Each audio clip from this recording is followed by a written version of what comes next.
vou falar um pouco de alfabetização, porque já tem muitos anos que eu venho trabalhando nessa área. E queria dizer a vocês, aproveitar e fazer aqui uma propaganda. Provavelmente no mês que vem eu estarei lançando com minhas alunas um livro sobre alfabetização em debate.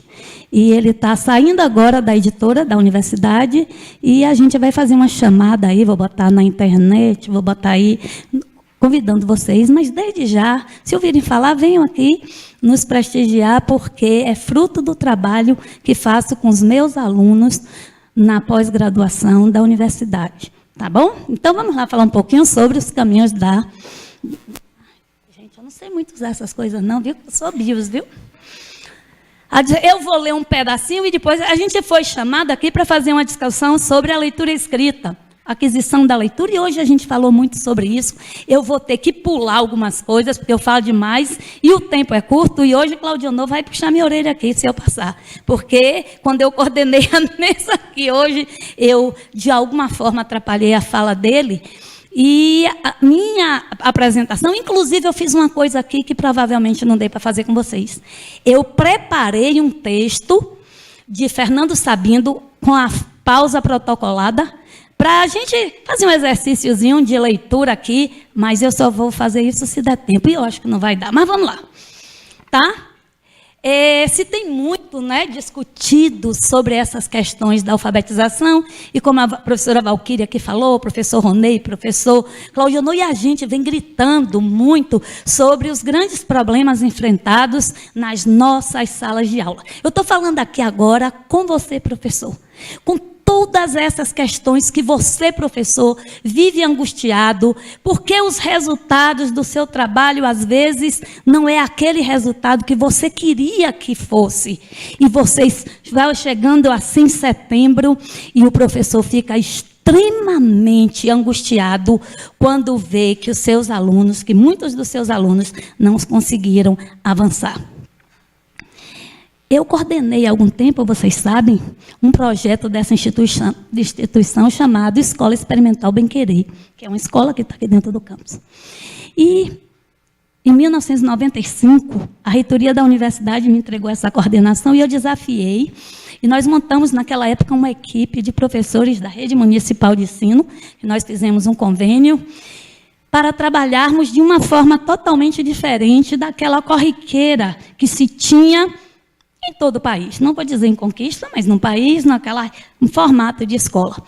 E naquele momento que nós fizemos aquele trabalho, nós solicitamos da Prefeitura de Conquista que o professor que viesse trabalhar conosco, eles passaram primeiro por um processo seletivo, em seguida nós tínhamos 12 professores da universidade que trabalhavam comigo, de todas as áreas, da área de matemática, de história, de geografia, de ciências, e de xadrez, de inglês. E esses professores vieram trabalhar conosco, eles tinham 40 horas de aula, ou 40 horas aula como professor, mas trabalhavam 20 horas dentro da sala de aula e 20 horas para a formação continuada.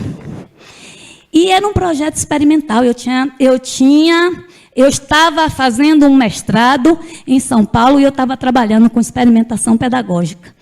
E quando eu descobri João Dewey falando sobre a questão da experimentação, e a gente vendo tanta dificuldade que a escola tem de colocar esse aluno como um sujeito ativo, um sujeito que pensa, um sujeito que é desafiado, um sujeito que avança, mas que retroage. E a gente começou aqui a desafiar os professores da universidade que trabalhavam conosco a pensarmos nessa escola. E naquele momento, gente, que nós estávamos ali, a gente discutia e construíamos o planejamento da escola, semanalmente. O que a gente ia fazer naquela semana, e com um trabalho que cada professor tinha, era com a anamnese mesmo, para saber o que aquele aluno já sabia e o que ele precisava saber. Então, a primeira coisa que nós fizemos naquela época foi... vou falar forte assim, mas não é destruir não. A gente acabou, destruiu um pouquinho, com aquele modelo de avaliação que o município fazia, e nós instituímos um processo de avaliação processual com o diagnóstico de todas as crianças que a gente tinha na escola. E ali a gente tinha tempo, e a gente se reunia, e dizia, tal aluno, como é que está esse aluno? Ele precisa de quê? E no turno oposto, eles tinham manhã e tarde aulas, e no turno oposto, eles tinham reforço, e tinham aulas de xadrez. Eu pedi ao reitor, eu sou muito pidona, e na época o reitor me deu, viu? Aula de dança, teatro, tecelagem, judô. Tinha aula em inglês, era do currículo mesmo.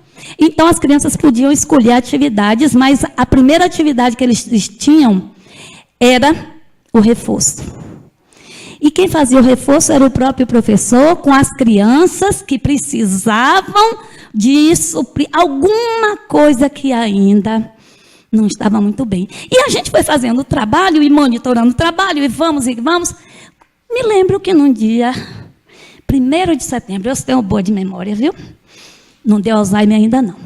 E aí, o que acontece? Eu estou sentada com as professoras na escola e uma professora botou a mão na cintura e falou para mim assim, eu não quero nem saber. Fulano, Beltrano, Cicrano, eu vou reprovar. Não sabem ler. Eram alunos da 4ª série. Eu parei, olhei para ela e disse, não tem problema não, professora. Reprove. Agora, eu queria já dizer assim, a hora que no próximo ano a senhora vai ser a professora deles. Ela levou um susto, olhou para mim com muito aborrecida. E ali a gente discutiu que não adianta reprovar só. E eu não estou dizendo aqui que é para fazer uma progressão automática também, não. A gente precisa resolver. A gente identificou um problema e os problemas precisam ser resolvidos, que como a professora Valquíria falou aqui, esses problemas, se forem empurrados com a barriga, eles trarão severos problemas futuros. Eu sou professora de estágio dessa universidade e eu tenho visto muitos alunos das escolas públicas, porque os nossos estágios são escolas públicas, que estão no 6º ano e que não sabem ler. E sabe o que eles fazem? Eles geralmente sentam nas últimas fileiras, eles pegam os lápis e futucam o colega, enfia o pé por baixo e a rotina da sala de aula ela é alterada por conta que aqueles sujeitos estão no lugar errado. Eles não avançam, eles não conseguem ler. E se o aluno não conseguir ler e escrever, ele não vai para lugar nenhum. Hoje de manhã, lá nas comunicações, eu provocando, eu disse assim, quantas mães tem aqui? Levanta a mão. E as mães levantaram. Eu disse assim, e vocês levam seus filhos para a escola para quê? Para aprender a ler, escrever e contar. Cadê a escola ensinar a ler? E será que a escola tem cumprido o seu papel de ensinar a ler e escrever? Respondam. Por que a gente, muitas vezes, tem tanta dificuldade? Tem uma infinidade de coisas que a gente pode dizer. Alguns anos atrás, o professor Claudionor sabe que nesse auditório aqui, eu quase apanhei. Porque eu provoquei e eu disse assim, com o currículo que nós temos hoje no nosso curso de pedagogia, daqui a 10 anos, os pedagogos não vão saber ensinar a ler e escrever. Mas não é culpa dos pedagogos, não. Não é, não. Agora, o currículo que vocês estudam, eles não oferecem as condições mínimas para que você compreenda por que o seu aluno troca P por B. Por que seu aluno troca T por D? E outras coisas que vocês não tiveram. Vocês não tiveram. Então, a gente não pode aqui, de maneira nenhuma, colocar, por conta dos alfabetizadores, os problemas que a gente enfrenta e que, quando a professora Valquíria mostra aqui as estatísticas, a gente fica assombrado. E que, se a gente fizer uma pesquisa quantitativa no nosso município, para que a gente possa investigar como é que está a situação, não vai ser diferente, não. E vocês sabem disso. Eu tenho aqui presente, nesse plenário, uma aluna minha e minha orientanda, a professora Vera. Está ali sentadinha, ela vai apresentar o trabalho dela. A professora Vera trabalha há mais de 20 anos na zona rural, em Belo Campo. E a professora Vera foi minha aluna aqui do PAFOR. E com muita dificuldade, a professora Vera veio fazer o curso de pedagogia conosco. E ela estudou muito. Ela era a primeira a chegar.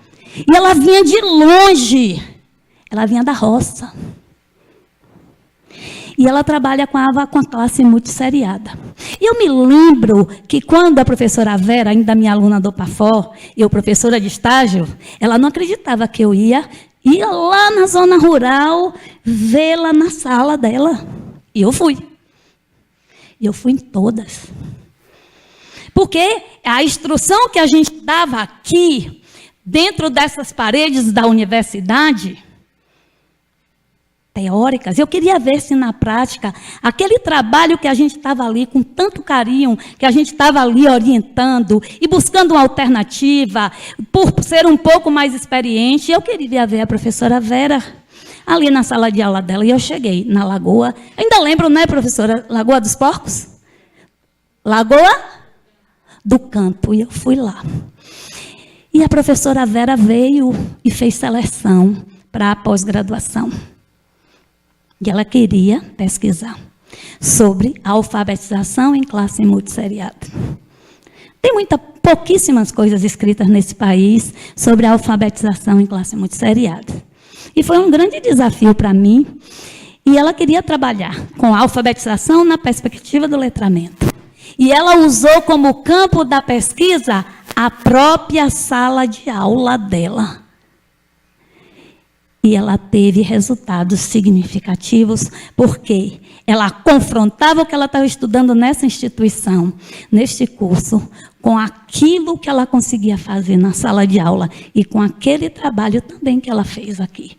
Então, eu falo essas coisas para vocês, porque eu gosto muito de trabalhar nesse campo próximo. A maioria dos trabalhos que nós trouxemos aqui foram investigações feitas por nossas alunas,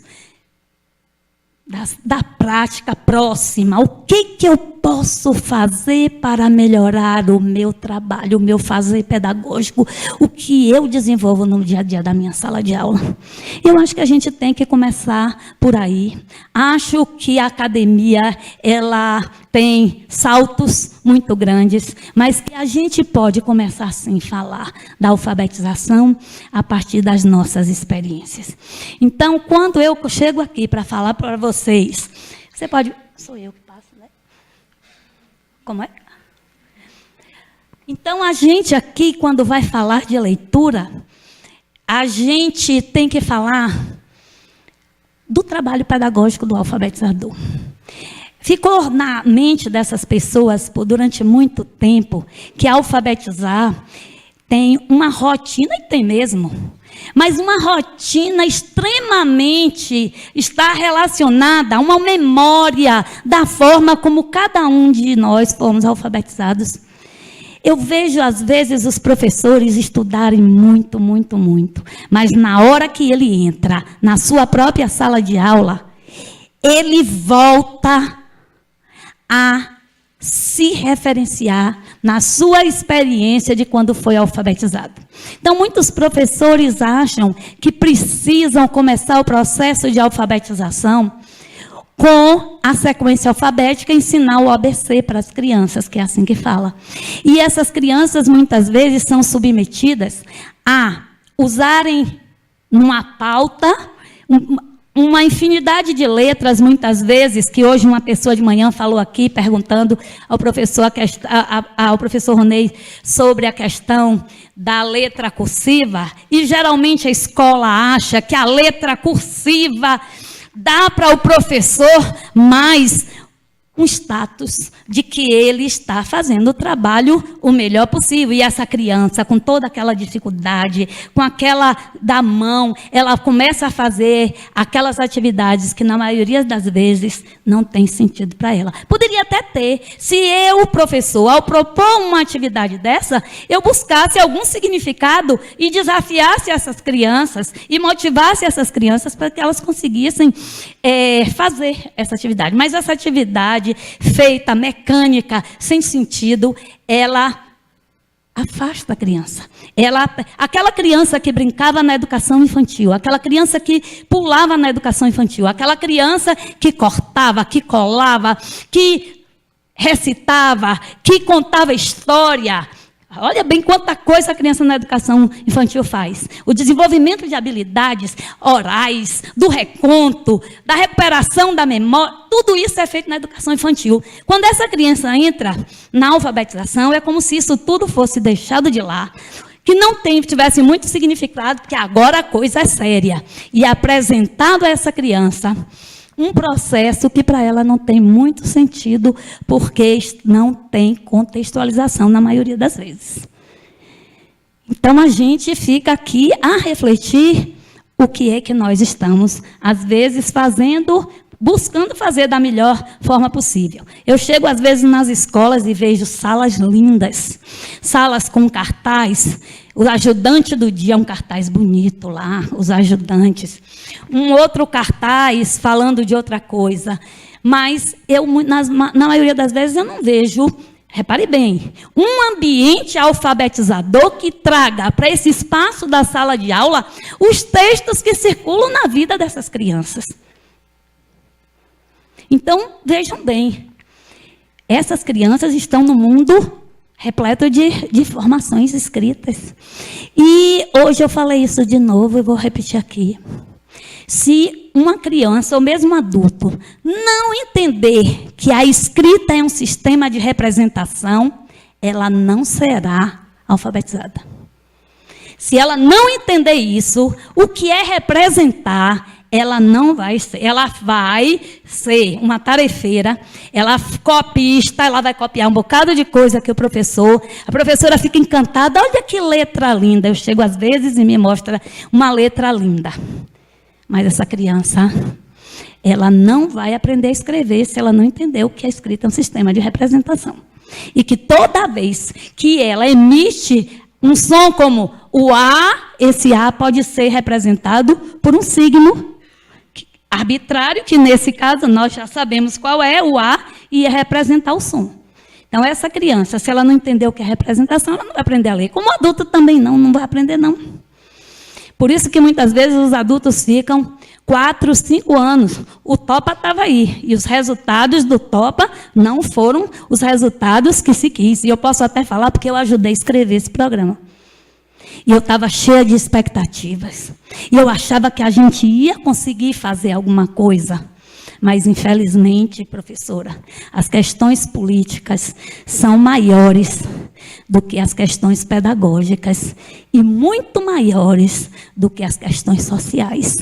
A gente precisa amar o próximo, a gente precisa amar o nosso aluno, a gente precisa amar aquelas pessoas que têm tanta vontade de aprender a ler, mas que nós não demos conta de ajudá-las a aprender. Voltando aqui.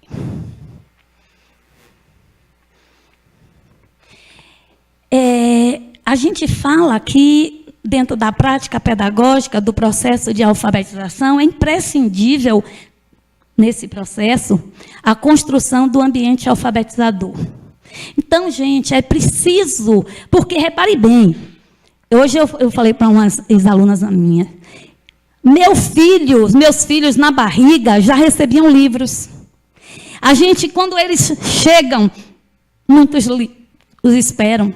Tem um livro na banheira, tem um livro de pano, tem um livro, e a gente vai numa feira e traz um livro. E essas crianças, antes mesmo de irem para as escolas, elas já sabem o que pegam no livro, elas babam o livro, elas ouvem histórias.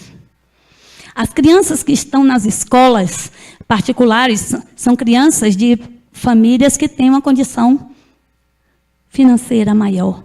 Essas crianças, geralmente, claro que tem exceção, mas as famílias se preocupam, na maioria das vezes, de comprarem os livros, de oferecerem os livros. Mas a maioria das crianças das nossas escolas públicas, às vezes, falta até o alimento na casa. Quanto mais recurso para comprar o livro. Então, cabe a nós, professores, trazer a leitura para a sua sala de aula.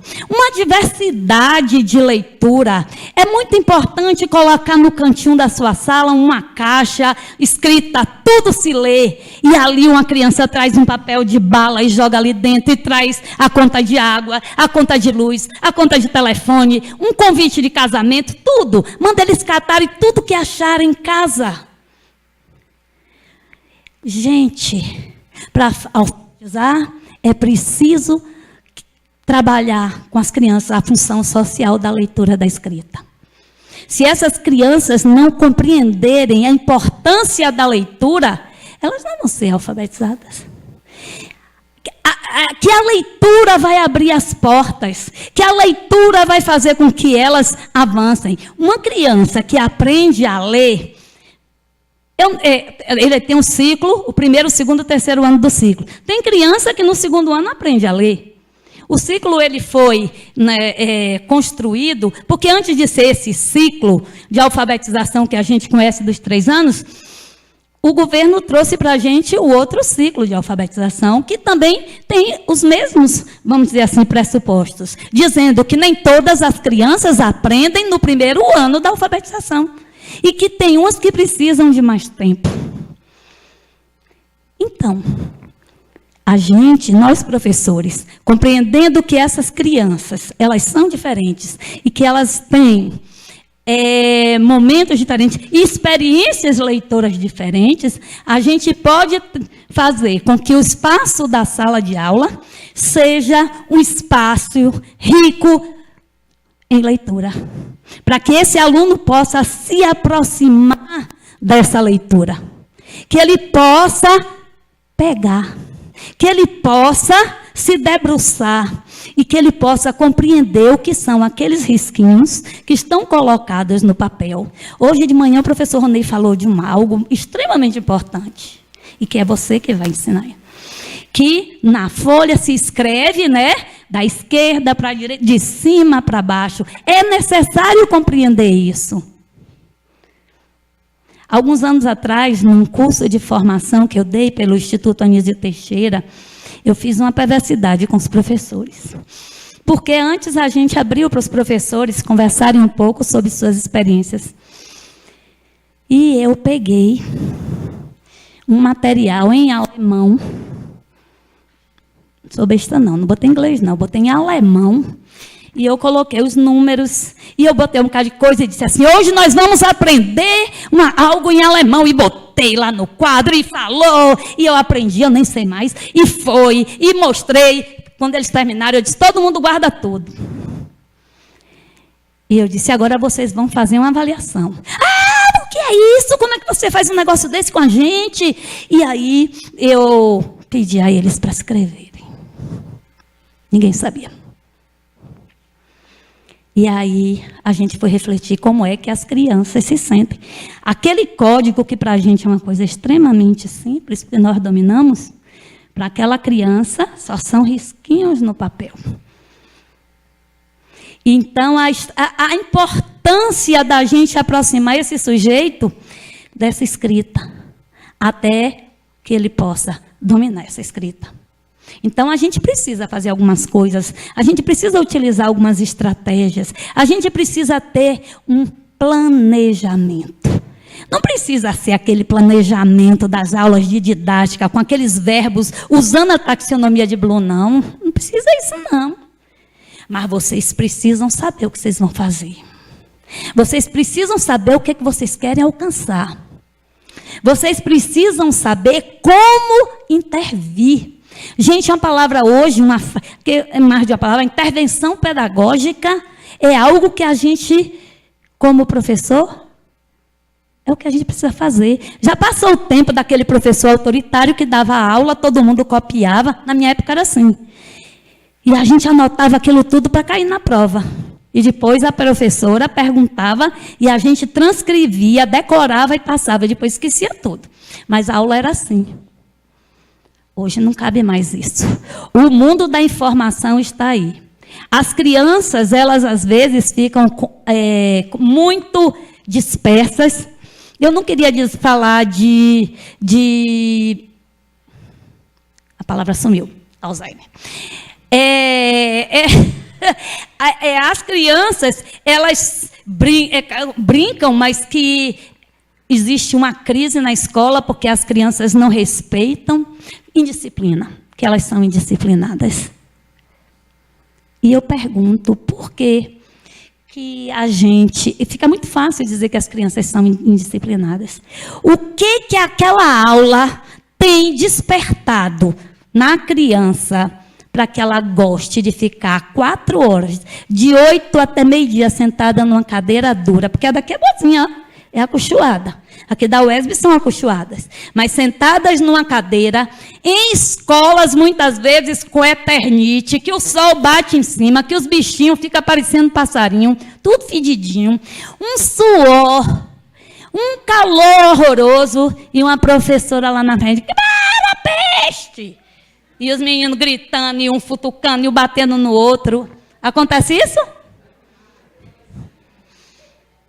Então, a gente precisa muito... Agora, no dia que eu, professor, eu tenho uma sequência didática aqui, ó, e um trabalho que eu vou fazer. Eu agora estou orientando uma turma que vai começar o estágio de professores.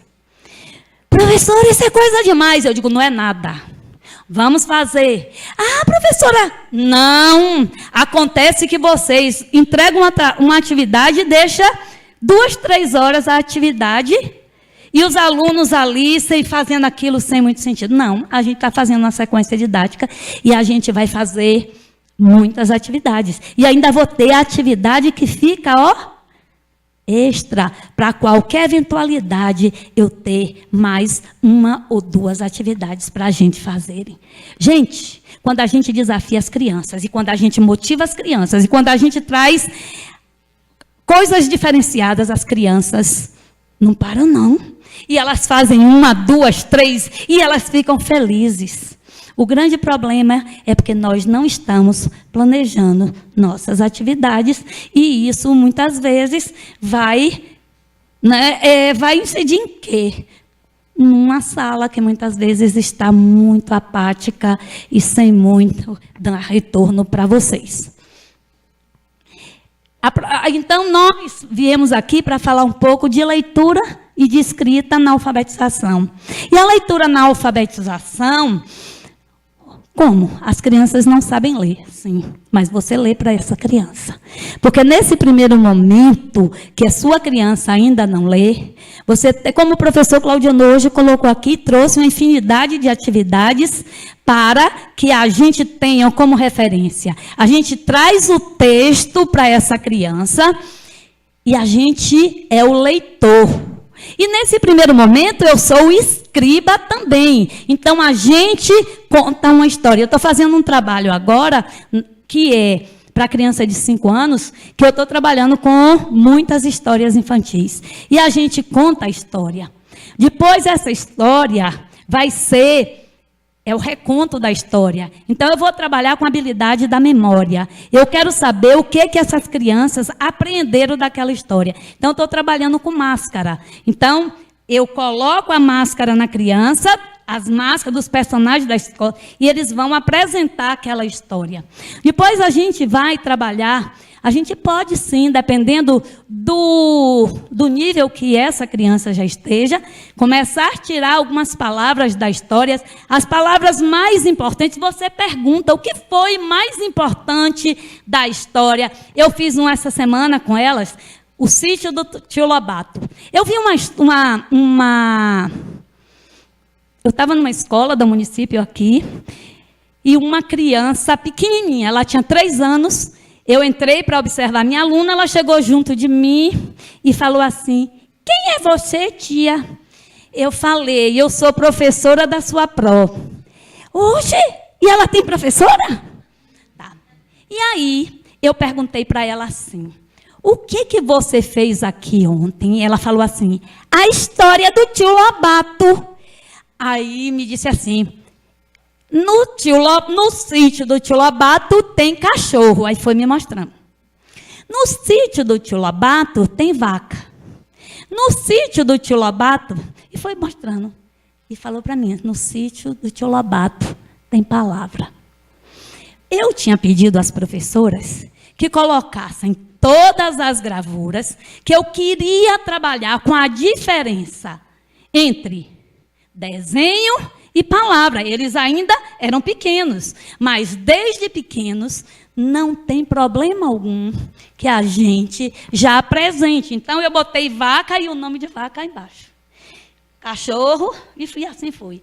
E aí ela disse que tinha palavra. Então uma criança muito pequenina, ela já sabia a diferença, mas ela só sabia porque a professora deu a oportunidade no espaço da sala de aula dela. Você marca meu horário, viu? Deu a oportunidade para que ela pudesse identificar.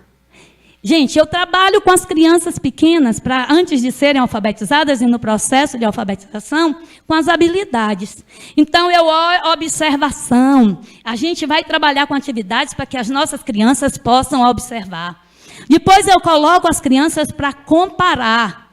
Então, hoje de manhã, teve um rapaz que falou sobre o lúdico. A gente trabalha, Piaget nos traz muito incentivo para que a gente traga o lúdico para a sala de aula. Então, Paulo Nunes de Almeida tem um livro que vai trazer algumas alternativas metodológicas para a gente trazer o lúdico para a sala de aula. Então, eu posso trabalhar com jogos de memórias, com as minhas crianças, trabalhando com desenho e desenho, depois palavra e palavra, para que eles observem o que é igual e diferente. E eles vão se familiarizando. E eles vão se aproximando desse objeto que é a escrita e a leitura. Então, a gente vai trabalhar com habilidade. Depois eu vou trabalhar com inferência. Mas, Ângela, você vai trabalhar com inferência com criança tão pequena? Eu vou. Vou contar uma coisa que aconteceu comigo aqui na creche da universidade, onde eu fiquei 6 anos.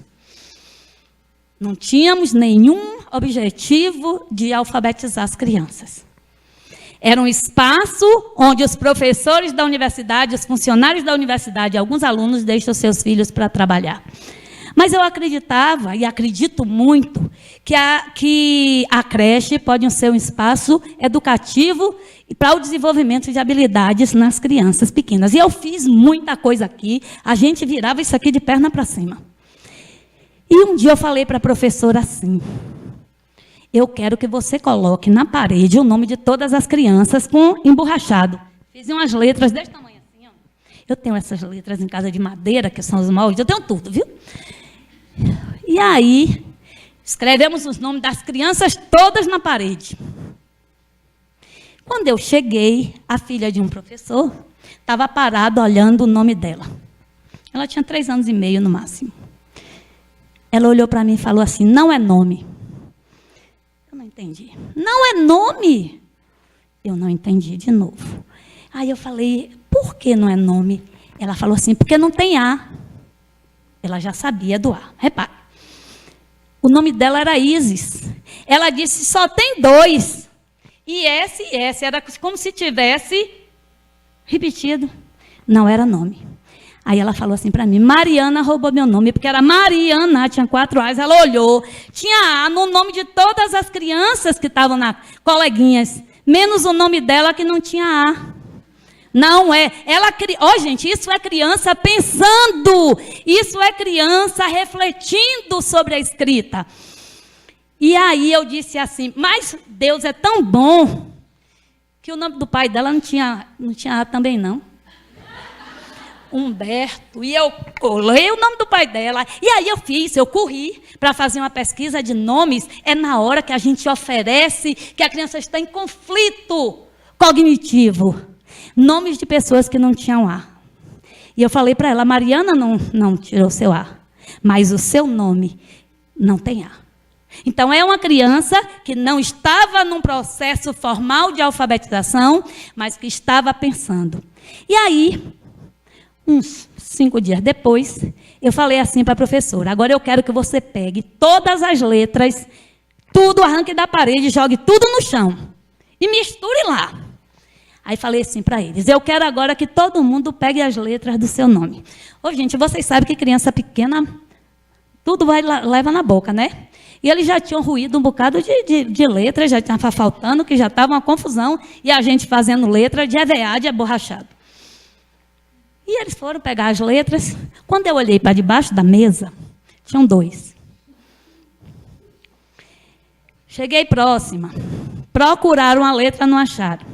Aí um olhou para o outro, pegou a letra V, rasgou no meio, entregou e disse assim: o seu começa e o meu termina. Ícaro e Davi. Davi se formou agora em medicina aqui na UESB. E Ícaro se formou agora em engenharia ambiental na UFBA, em Salvador. O seu começa e o meu termina. Quem ensinou isso para ele? A gente que deu para ele a oportunidade de pegar, de manusear e de explorar. É só, eu trago essa fala para vocês porque isso não é eu ouvi falar, não, eu vivi isso. Eu sou uma professora que eu digo todo dia aqui na UESB, né, Claudiano? Eu sou bicho de escola. Eu não podia ser coisa diferente, não. E a gente fica tentando, a gente testa. Quando eu fui trabalhar nessa creche da universidade, eu queria que essa creche fosse, não foi por orgulho, não, a gente experimenta dentro da instituição, o espaço que lhe dão para trabalhar, algo que eu pudesse levar para a rede. Na época que nós fizemos um convênio, porque nossa rede aqui, professora, a gente tem um convênio de, como é que eles chamam? Um convênio guarda-chuva, que é firmado entre a instituição, o UESB e a prefeitura. Então, nós não temos muito problema com estágio no ensino fundamental, porque nós temos um convênio. Agora, por incrível que pareça, nós somos Estado. O CGC da UESB é o mesmo da Secretaria de Educação do Estado da Bahia. E me tiraram os meus alunos do estágio no ano passado, dentro de um colégio público de Vitória da Conquista. A senhora está sofrendo o que a gente tem passado. O professor Ronei, meu colega de departamento, sabe o que foi que aconteceu. No dia da morte de minha mãe, que eu estava com o corpo de minha mãe, eu estava dentro da Direc, negociando.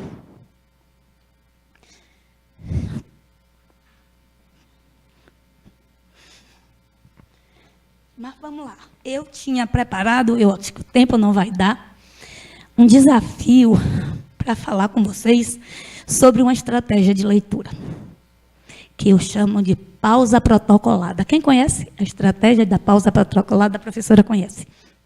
E tem uma aluna ali minha que eu trabalhei com a pausa protocolada, ela também conhece. E eu não queria aqui ficar dando conceito de leitura. Eu sei que meu tempo é curto, mas eu vou parar, eu vou voltar aqui. Você bota para mim, por favor, aí, ousadia. E eu vou só mexer com vocês um pouquinho, e depois talvez eu peça a vocês mais 3 minutinhos para eu concluir. Agora eu quero que vocês participem. E rápido, porque não vai dar para a gente ficar igual o que a gente faz na escola, não, viu?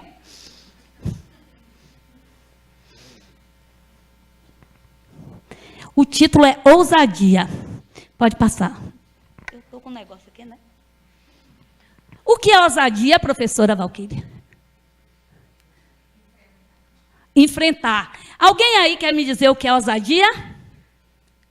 Diga aí, Vera. O que é ousadia? Vencer obstáculos. Falou? Não, ótimo. Meu filho já dizia que a ousadia era outra coisa. Mamãe e papai faz ousadia. Mas vamos lá. O que significa a palavra ousadia, né? Dê um sinônimo, vocês falaram sobre o que o texto... Então, gente, esse texto que eu vou apresentar para vocês aí vai falar de quê? O que vocês acham? Diga aí, Camila. Ousadia. O que esse texto vai falar? Não, eu quero que o texto, desde a ousadia a você. Eu estou trazendo um texto de Fernando Sabino. Ah, não quero dizer qual é não, mas já falei. Diga aí. Não. O texto, ousadia, vai falar de quê? Eu quero antecipação. Eu estou trabalhando aqui com habilidade, viu? Antecipação. O que é? Coragem. Pronto. Então pode pular aí, meu filho. Você é uma pessoa ousada? Quem é aí? Quem é ousada aí? Ali, uma levantou a mão, ousada. E você aí, você... Diga aí, você é ousada por quê? Pode falar. Você disse assim, eu sou ousada. Fala aí. Porque faz ousadia, né? Então, vamos lá. Pode pular. Vou ler. Agora, escutem. A moça ia no ônibus, muito contente da vida, mas ao saltar, a contrariedade se anunciou. A sua passagem já está paga, disse o motorista. Paga por quem? Esse cavalheiro aí. Pode passar. Quem ia no ônibus? Quem é que vocês acham que ia no ônibus? Rapidinho, bora. Um pretendente. Quem mais? Quem? Ronei disse um pretendente. Quem pagou a passagem dela? Quem foi? Diga aí para mim. Quem pagou a passagem dela? O pretendente. Você acha que foi quem, Claudiano, que pagou a passagem dela? Pretendente, todo mundo. Por que a contrária? E por que ela ficou contrariada? Porque ela já era casada. Muito bem. Quem mais acha que foi por outro motivo? Hein? Feminista. Muito bem. Então vamos lá. Então o que vai acontecer agora? O que é que ela vai fazer agora? Que ela já não gostou da história. Vai o quê? Vai o quê? Ele pagou a passagem dela. Ela vai devolver. Tá, então vamos lá, meu filho. E apontou um mulato bem vestido que acabara de deixar o ônibus. E aguardava com um sorriso junto à calçada. É algum engano. Não conheço esse homem. Faça o favor de receber. Mas já está paga. Faça o favor de receber. Insistiu ela. Pode passar. Estendendo o dinheiro e falando bem alto para que o homem ouvisse. Já disse que não conheço, sujeito atrevido. Ainda fica ali me esperando. O senhor não está vendo? Vamos, faço questão que o senhor receba a minha passagem. Quem pagou a passagem? Quem pagou rapidinho? O mulato, né? A moça gostou ou não? Pois, por que ela não gostou? Porque ela não conhecia. Por que a moça achava que o mulato é um sujeito atrevido? Hein? Porque não conhecia. Então ele foi muito, né? Entrão. Por que ele pagou a passagem para ela? Procurar. Quem mais? Vamos lá. Como é que essa história vai continuar? O que você acha? Hein? Vai continuar como? Pronto, vai partir para amizade. Vamos ver. O cobrador irá aceitar o dinheiro de volta? Hein? Quem acha que sim? Pois é, continua aí. O motorista ergueu os ombros e acabou recebendo. Melhor para ele, ganhava 2 vezes. A moça saltou do ônibus e passou fuzilando de indignação pelo homem. Foi seguido pela rua sem olhar para ele. Se olhasse, veria que ele a seguia, meio ressabiado, a alguns passos. O motorista aceitou o dinheiro da moça por quê? Muito bem. Como foi que a moça saltou do ônibus? Virada no 600, não foi? Pois é. O moço a seguia. De que forma? Continue, meu filho. O que é fuzilando de indignação? Olha, gente, eu estou trabalhando aqui com o vocabulário. O que é fuzilando de indignação? Contexto. Pois é. Eu, como sou de Salvador, virada no 600. Pois é. Por que ela foi seguindo sem olhar para ele? Para não dar ousadia. Por que ele seguia ela? Queria pegar ela, né? Ah, tá. Então, o que vai acontecer agora? Hein?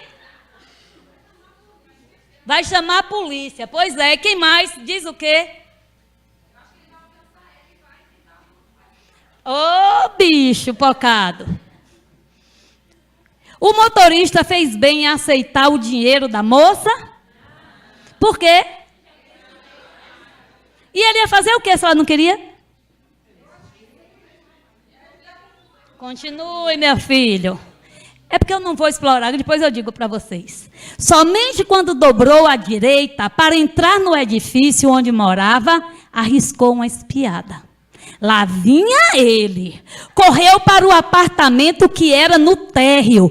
Pôs-se a bater aflita. Abre aí. Pode ir. Para onde a moça foi? De quem era o apartamento? Dela, né? O mulato continuava seguindo.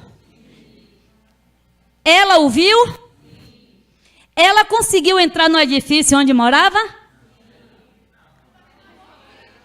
Ah, eu quero vocês atentos. Vocês não sabem ainda isso. Ela vai entrar em seu apartamento?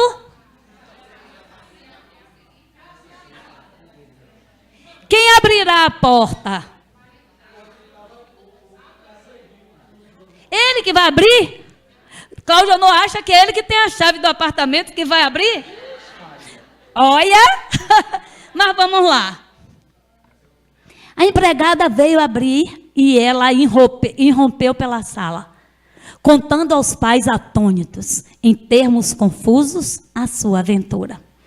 Descarado, como é que tem coragem? Me seguiu até aqui, de súbito, ao voltar-se, viu pela porta aberta, que o homem ainda estava lá, fora, no saguão. Protegida pela presença dos pais, ousou enfrentá-lo. Olha ele ali, é ele, venham ver, ainda está aí, o sem vergonha, mas que ousadia. Continue. Quem abriu a porta? Como a moça entrou em casa? Pois é, esbravejou, correndo, né? A quem ela contou a história? E também a empregada, não? Ela estava todo mundo lá na sala, pois é. Como ela contou o que tinha acontecido a ela?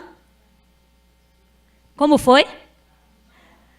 Nervosa, aflita, como diz o texto, né? Vamos lá. Como os pais ficaram? Atônitos, curiosos. Então, sigamos. Por que o moço a seguiu?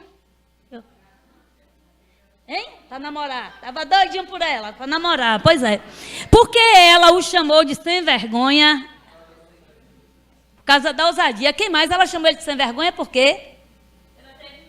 Vamos lá. O que os pais vão fazer? Ah, tá. Se os pais iam fazer assim, não era? Então, tirar a satisfação. Qual o significado da palavra ousadia nesse contexto? Atrevimento. Mas vamos lá. O que o rapaz fez para ser chamado de sem vergonha? Tá. Você concorda ou não com a moça ao considerar uma ousadia o comportamento do rapaz? Vocês concordam? Pois é, então vamos lá, meu filho. Todos se precipitaram para a porta.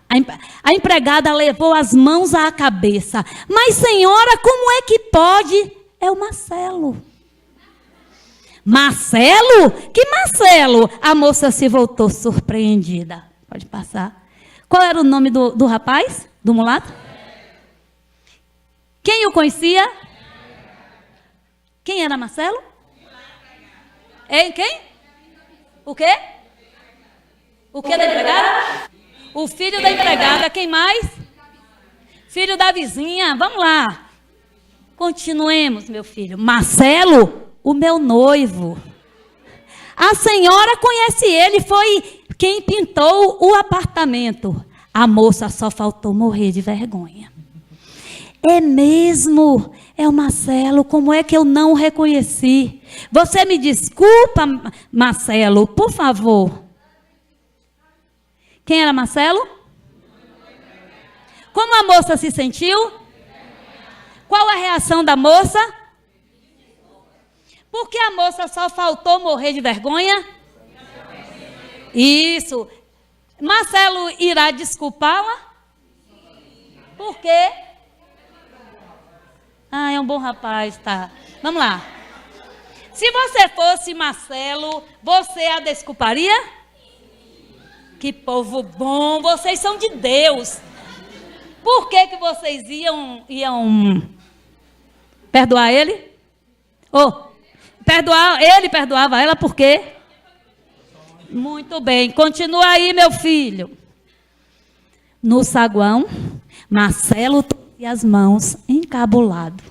A senhora é que me desculpe, foi muita ousadia. Continue. O Marcelo a desculpou? Qual o sentido da palavra ousadia? Mas aí continuou. Olha o sentido dele e olha o sentido...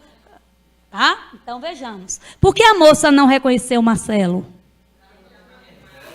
Porque ela estava nervosa, provavelmente de cabeça baixa, né? Que outro título vocês dariam a essa história? Outro título. O engano. Muito bem. Continua, filho. Marcelo devia ou não ter pago a passagem da moça? Por quê? Ah, tá. Para que não se perca a visão global do texto, aqui está ele sem cortes. Eu não vou ler por causa que nosso tempo é curto. Gente, eu trouxe esse texto aqui porque vocês, no processo de alfabetização, podem fazer isso com vários textos em sala de aula.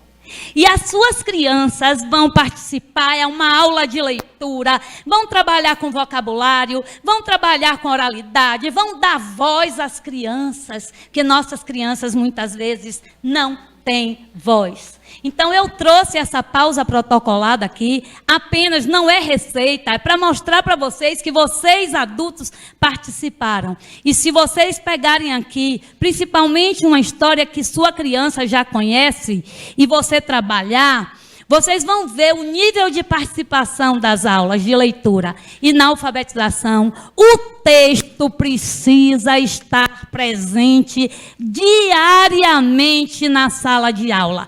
Lido por vocês e com a participação dos alunos. Então, essa estratégia que eu chamo de pausa protocolada ou leitura interativa, ela pode ser trabalhada com qualquer texto para incentivar a participação das crianças. Você pode voltar para eu concluir? Meu tempo já acabou, não já? Já. Então, deixa, não fala nada não. Gente, eu queria dizer a vocês que eu tinha preparado uma outra coisa, só que na hora H eu sempre apronto dessas. Eu me empolgo e começo a falar por causa de um pouco de experiência que a gente tem nessa área. Eu queria deixar para vocês aqui algumas questões e vão na mesma direção da palavra da professora Valquíria. Amem seus alunos. Amem seus alunos. Conheça seus alunos.